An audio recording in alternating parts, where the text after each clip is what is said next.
இன்னைக்கு வீட்லயே இயற்கையான முறையில் தரை சுத்தி அதாவது ஃப்ளோர் கிளீனர் எப்படி ரெடி பண்ணுறது அப்படிங்கிறத பார்க்கலாம். அந்த காலத்துல எல்லாம் பார்த்தீங்கன்னா மாட்டு சாணம் சுண்ணாம்பு இதை வச்சு தான் வீட்டை மெழுகுவாங்க. அப்போ நம்மளுக்கு எந்த பிரச்சனையும் வந்ததில்லை, ஸ்கின்லையோ இல்லை கண் அலர்ஜியோ எந்த ஒரு பிரச்சனையுமே நமக்கு வந்தது கிடையாது. இப்போ நம்மள நிறையா பேர் பார்த்தீங்கன்னா கெமிக்கல் ப்ராடக்ட்டுக்கு ரொம்ப அடிமையாக இருக்கும்.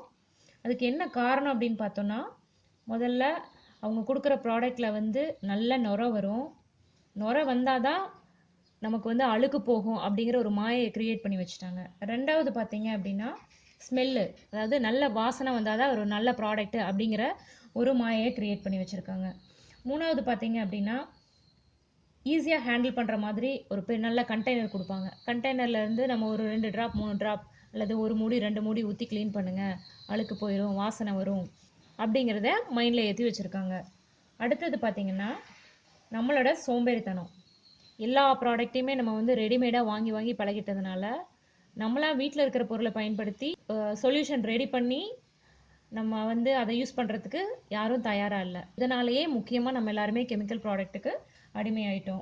இப்போ எல்லா ஸ்கின் கேர் ப்ராடக்ட்லேயும் பார்த்தீங்க அப்படின்னா எஸ்எல்எஸ் அல்லது எஸ்எல்இஎஸ் அப்படிங்கிற ஒரு ப்ராடக்ட் கண்டிப்பாக யூஸ் பண்ணியிருப்பாங்க. அது என்னென்னா ஃபோமிங் ஏஜென்ட், நுரை நிறையா வர்றதுக்காக அதை பயன்படுத்துவாங்க. பட் அதை லாங் டேர்மாக ரொம்ப நாளாக நம்ம யூஸ் பண்ணிகிட்டு இருக்கும்போது ஸ்கின்னுக்கு, அதே மாதிரி கண்ணில் அலர்ஜி வரும், நுரையீரல் சுவாசிக்கும் போது அது லங்ஸுக்கு பிரச்சனை உண்டு பண்ணும், கேன்சர் வர்றதுக்கான நிறைய வாய்ப்புகள் அதிகம். அதனால் நிறைய யூரோப்பியன் கண்ட்ரீஸ்லாம் பார்த்திங்கன்னா ரொம்ப நாளைக்கு முன்னாடியே இந்த எஸ்எல்எஸ் எஸ்எல்இஎஸ் எல்லாம் தடை பண்ணிட்டாங்க. அந்த காலத்தில் பார்த்திங்கன்னா சுண்ணாம்பு மாட்டு சாணம் பயன்படுத்தினாங்க அப்படின்னா தரை பார்த்திங்கன்னா மண் தரையாக இருக்கும். அதில் சாணத்தை வச்சு மெழுகுவாங்க. பட் இப்போ நம்ம பார்த்திங்கன்னா tiles, granite, marble flooring use பண்ணிகிட்ருக்கோம். ஸோ இதில் நம்ம அதை மாட்டு சாணம் சுண்ணாம்பெல்லாம் பயன்படுத்த முடியாது. ஸோ அதுக்கு தகுந்த மாதிரி நம்ம இப்போ வீட்டிலையே எப்படி ஒரு ஃப்ளோர் கிளீனர் சொல்யூஷன் நம்ம ரெடி பண்ணுறது அப்படிங்கிறத பார்க்கலாம். இதுக்கு தேவையான பொருட்கள் பார்த்தீங்கன்னா, நான் வேப்பிலை, பச்சையான வேப்பிலை எடுத்திருக்கேன். உங்களுக்கு கிடைச்சதுன்னா வேப்பிலை எடுத்துக்கோங்க. நான் வேப்பிலையை கிருமி நாசினியாக பயன்படுத்தலாம் அப்படிங்கிறதுனால வேப்பிலை எடுத்திருக்கேன். உங்களுக்கு வேப்பிலை இல்லைனாலும் பரவாயில்ல, மஞ்சள் தூளும் நல்ல கிருமி நாசினி தான். அதை நீங்கள் எல்லாருமே வீட்டில் வச்சுருப்பீங்க, அதை பயன்படுத்திக்கலாம். கல்லுப்பும் எலுமிச்சையும் பார்த்தீங்கன்னா, எலுமிச்சை நல்லா வாசனை கொடுக்கும், கல்லுப்பு தரையை சுத்தம் பண்ணுறதுக்கு ஹெல்ப் பண்ணும். அதனால் நம்ம இந்த பொருளை மட்டும் பயன்படுத்தி எப்படி ஃப்ளோர் கிளீனர் ரெடி பண்ணுறது அப்படிங்கிறத பார்க்கலாம். நான் இன்றைக்கி ஃப்ளோர் கிளீனரையே 2 மெத்தடில் உங்களுக்கு சொல்லித்தர்றேன். இதே 4 பொருட்களை பயன்படுத்தி தான். நம்ம முதல்ல வேப்பிலையை உருவி எடுத்துகிட்டு ஒரு பேனில் மாற்றிக்கோங்க. கூட கொஞ்சம் தண்ணி சேர்த்துக்கலாம். தண்ணி சேர்த்து நல்லா கொதிக்க விட்டுட்டு இந்த தண்ணியை மட்டும் வடித்து எடுத்துக்கலாம். இப்போ நம்ம வேப்பிலையை நல்லா கொதிக்க வச்சு எடுத்தாச்சு. இதை ஆற வச்சுட்டு நம்ம வடிகட்டி எடுத்துக்கலாம். இப்போ நம்ம வேப்பிலையை நல்லா வடிகட்டி எடுத்தாச்சு. இது கூட மஞ்சள் தூள் ஒரு 1/4 ஸ்பூன் சேர்த்துக்கோங்க. கல்லுப்பு ஒரு 2-3 டேபிள் ஸ்பூன் அளவுக்கு சேர்த்துட்டு, எலுமிச்சை அரை எலுமிச்சை எடுத்திருக்கேன், சேர்த்து நல்லா கலந்து விட்டுட்டு கல்லுப்பு நல்லா கரைஞ்சதுக்கப்புறம் நம்ம இதை தண்ணி கூட சேர்த்து யூஸ் பண்ண ஆரம்பிச்சிடலாம். இதை அரை பக்கெட்டுக்கு 30 ml அளவுக்கு எடுத்துட்டு அதை தண்ணியில் கலந்து நீங்கள் வீடு துடைக்கிறதுக்கு பயன்படுத்திக்கலாம். நான் இப்போது அரை பக்கெட் அளவுக்கு தண்ணி எடுத்திருக்கேன். இதில் 30 ml அளவுக்கு இந்த கலவையை சேர்த்துட்டு நம்ம வீடு துடைக்கிறதுக்கு பயன்படுத்திக்கலாம்.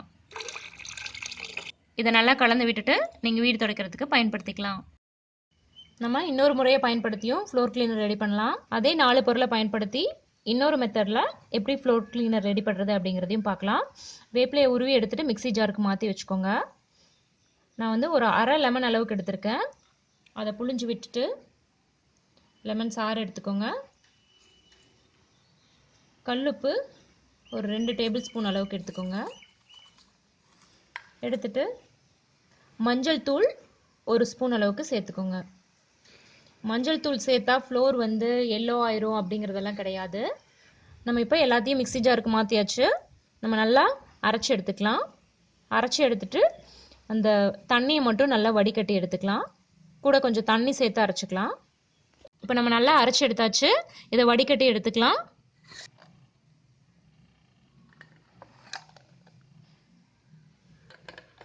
இப்போ நம்ம வடிகட்டி எடுத்தாச்சு. அரை பக்கெட் தண்ணிக்கு 30 ml அளவுக்கு கலந்துட்டு துடைக்கிறதுக்கு நம்ம பயன்படுத்திக்கலாம். இப்போ குழந்தைங்கலாம் விளையாடுறாங்க அப்படின்னா வேப்பிலையை யூஸ் பண்ணி துடைக்கும் போது எந்த பிரச்சனையும் இல்லை, கிருமிகள் இருந்தாலும் அழிஞ்சிரும். வேப்பிலையே இல்லை அப்படின்னாலும் நீங்கள் மஞ்சள் தூள் பயன்படுத்திக்கலாம். நான் இப்போ அரை பக்கெட் தண்ணி எடுத்திருக்கேன். இதில் ஒரு 30 ml அளவுக்கு மட்டும் நம்ம கலந்துக்கலாம். போதும். இதை நம்ம துடைக்கிறதுக்கு பயன்படுத்திக்கலாம். நீங்கள் இந்த 2 மெத்தடில் ஏதோ ஒரு முறையை பயன்படுத்தி நீங்களும் ஃப்ளோர் கிளீனர் ரெடி பண்ணி யூஸ் பண்ணுங்கள். இனிமேல் நம்ம கெமிக்கல் ப்ராடக்ட்டை யூஸ் பண்ணுறதை அவாய்ட் பண்ணிவிட்டு இயற்கை முறையில் இது மாதிரி கிருமி நாசினிகளையே நம்ம பயன்படுத்துவோம். வேப்பிலை, மஞ்சள் தூள் ரெண்டுமே வந்து ஒரு மிகச்சிறந்த கிருமி நாசினி. உங்களுக்கே தெரியும். நம்ம வேப்பிலையே இல்லைனாலும் பரவாயில்ல, மஞ்சள் தூள், கல்லுப்பு, எலுமிச்சை இதை பயன்படுத்தி நம்ம ஃப்ளோர் கிளீனராக யூஸ் பண்ணிக்கலாம்.